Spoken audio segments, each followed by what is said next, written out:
तो दोस्तों आज 20 जुलाई 2023 देश दुनिया की बड़ी खबर लेकर आए हैं आपके लिए। तो फटाफट शुरू करते हैं। उससे पहले चैनल को सब्सक्राइब नहीं किए तो चैनल को सब्सक्राइब कर ले, वीडियो को लाइक कर दे, शेयर कर दे ताकि इसी तरह की खबर हर रोज देख सके। तो शुरू करते हैं आज की पहली बड़ी खबर।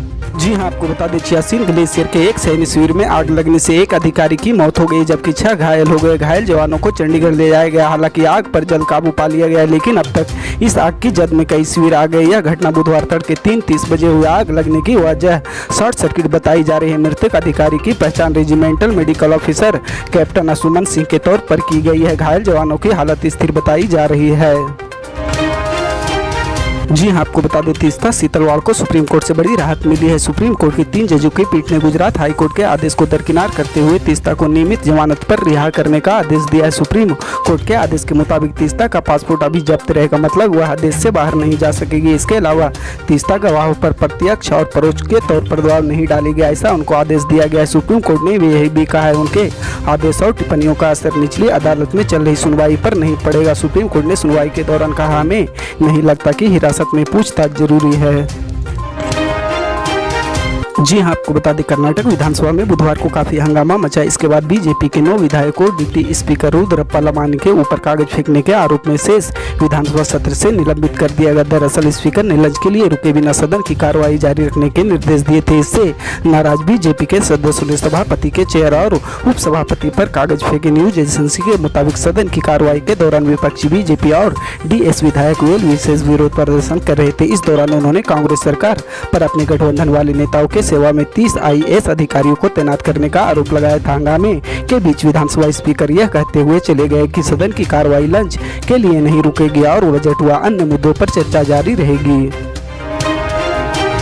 जी हाँ, आपको बता दें अगले साल 2024 में होने वाले लोकसभा चुनाव को लेकर मंगलवार को विपक्ष के गठबंधन इंडिया की घोषणा की गई। केंद्र की सत्ता में बीजेपी को आने से रोकने के लिए किए गए इस गठबंधन को लेकर पश्चिम बंगाल के मुख्यमंत्री और तृणमूल कांग्रेस की चीफ ममता बनर्जी का ताजा बयान सामने आया है। ममता बनर्जी ने बुधवार को कहा कि जिन लोगों के पास कोई काम नहीं होता वह बस हिंसा करते, विरोध करते और लोगों को आपस में लड़ाते हैं। बीजेपी का यही काम है, लेकिन लोग शांतिपूर्ण तरीके से वोट कर इसका जवाब देंगे। इंडिया चुनाव का सामना करेंगे। कल से वो डर से कांप रहे हैं। बीते दिन मंगलवार को सियासी चहलकदमी देखने को मिली। एक तरफ विपक्ष ने अपने गठबंधन की घोषणा की तो वहीं दूसरी तरफ राष्ट्रीय जनतांत्रिक गठबंधन की बैठक हुई। इस बैठक में प्रधानमंत्री नरेंद्र मोदी ने विपक्षी गठबंधन इंडिया यानी Indian national development exclusive alliance पर जमकर हमला किया।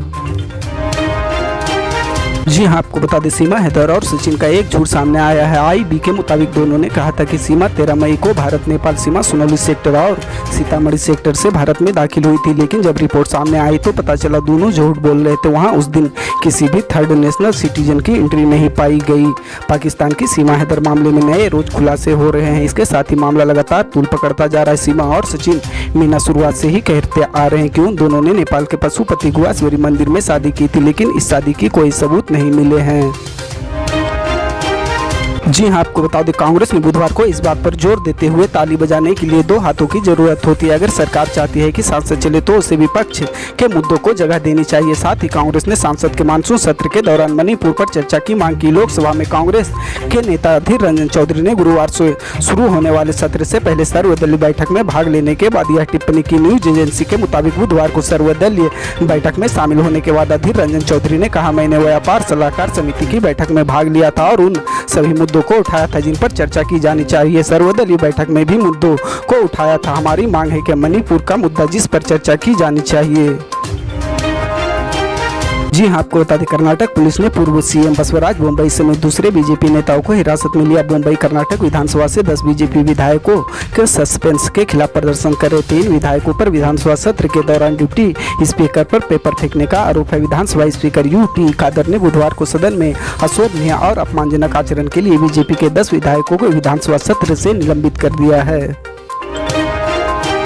जी हाँ, आपको बता दें बेंगलुरु में हुई विपक्षी एकता मीटिंग पर बिहार के मुख्यमंत्री नीतीश कुमार का बयान आया है। मीटिंग के बाद नीतीश कुमार को लेकर कुछ खबरें चले थे। इनमें कहा जा रहा था कि नीतीश गठबंधन का नाम इंडिया रखने से खुश नहीं है और नाराजगी की वजह वह प्रेस कॉन्फ्रेंस में शामिल भी नहीं हुए। अब ऐसी खबरों को नीतीश ने गलत बताया। नीतीश बुधवार को बिहार के राजगीर शहर में तो वहाँ एक कार्यक्रम को संबोधित करते हुए नीतीश ने कहा, कल उनके पार्टियों की मीटिंग थी, वहाँ मीटिंग खत्म हुई तो हम चल दिया। आज बोलने के हम प्रेस कॉन्फ्रेंस में नहीं थे, जबकि हम सब बात मानकर वहाँ से निकले थे। हमको राजगीर आना था, हमारी इच्छा राजगीर आने की हो रही थी। पूरी तरह से हम लोग साथ हैं।